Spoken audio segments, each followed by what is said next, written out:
आमे पूर्व क्लास रे पढ़िथले जे घात और घात राशि विषय रे किछि किछि पढ़िथले हला।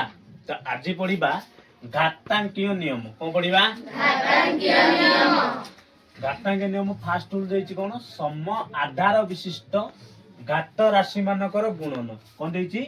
सम आधार विशिष्ट घात राशि मानकर गुणन। सूत्र कोन ना मने कर गोटे आधार हे गेला ए रे घात एम गुणन ए रे घात एन। कोन देछि? सम आधार। कोन देछि? सम आधार। ताले एठे आधार किए से ए, एठे भी आधार के ए। तो दीटा का आधार कोन अछि? समान अछि। एठे को चिन्ह दिया जायछि? गुणन चिन्ह। ताले कोन देछि? सम आधार विशिष्ट घात राशि मानकर गुणन।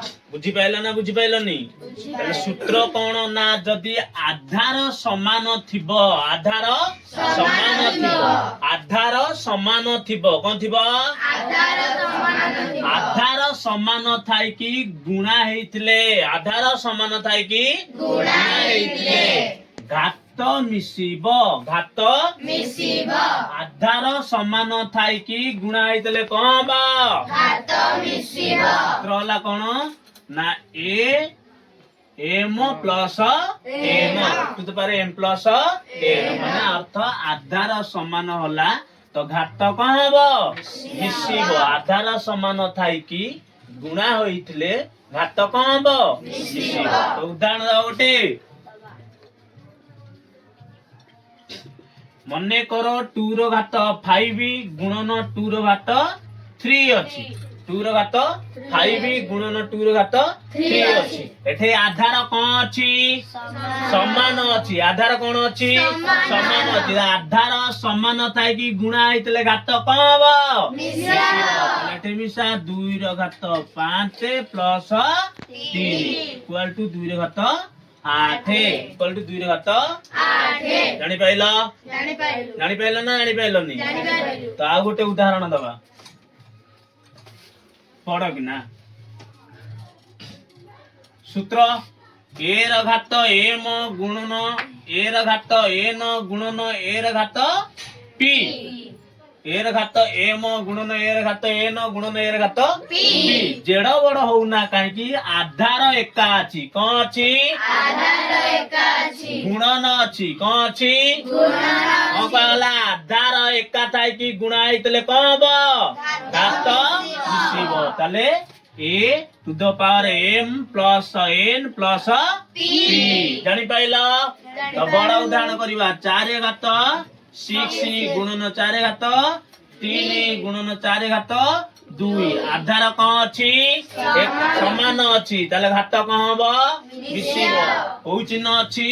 गुणन चिन्ह। तुमको आगला जे आधार समान थाई कि गुणा होइतले घात कोन हबो? मिसिबो। ताले मिसा 4 को 6 10 3 10 2 ताले 6 3 9 2 11। बुझी पाइलो? बुझी पाइलो। यो होची घातांकीय नियम रो को रूल? Fast rule. को रूल? Fast rule. बुझी पाइलो तो? बुझी पाइलो। देखो सेकंड रूल। को रूल? सेकंड रूल सम आधार विशिष्ट घात राशि द्वय मध्य रे भाग क्रिया। तो आमे गोटे सूत्र लेखिवा ए र घात एम हरण ए र घात एन। कोन देछि? सम आधार अर्थ समान आधार। को चिन्ह देछि? हरण चिन्ह। हरण चिन्ह माने कोन कराबो? भाग क्रिया करिया। कोन करिवा? भाग क्रिया। बुझी पाइलो ना बुझी पाइलोनी? ताले सूत्र कोन बार करिया ना आधार समान थाई कि आधार समान थाई कि हरा होइथिले कोन होइथिले? हरा होइथिले। आधार समान थाई कि हरा होइथिले घात कोन हबो? फेडा हबो। घात कोन हबो? फेडा हबो। ताले एठे ए तो बार m माइनस n एठे घात कोन करा गला? फेडा गला। बुझी पाइलो ना बुझी पाइलोनी? बुझी पाइलो। आधार समान थाई कि आधार समान थाई कि हरा होइथिले घात कोन करा जिवो?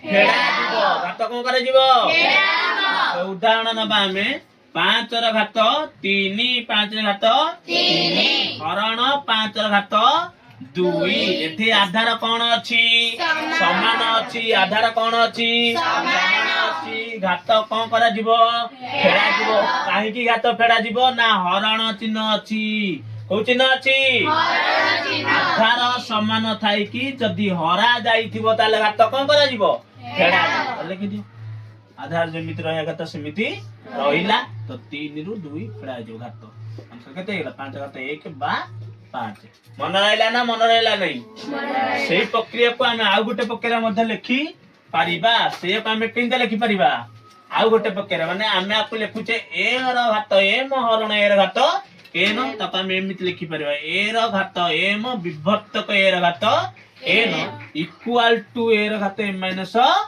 n ମନେ ରହିଲା ନା ମନେ ରହିଲାନି ବୁଝି ପାରିଲ ତ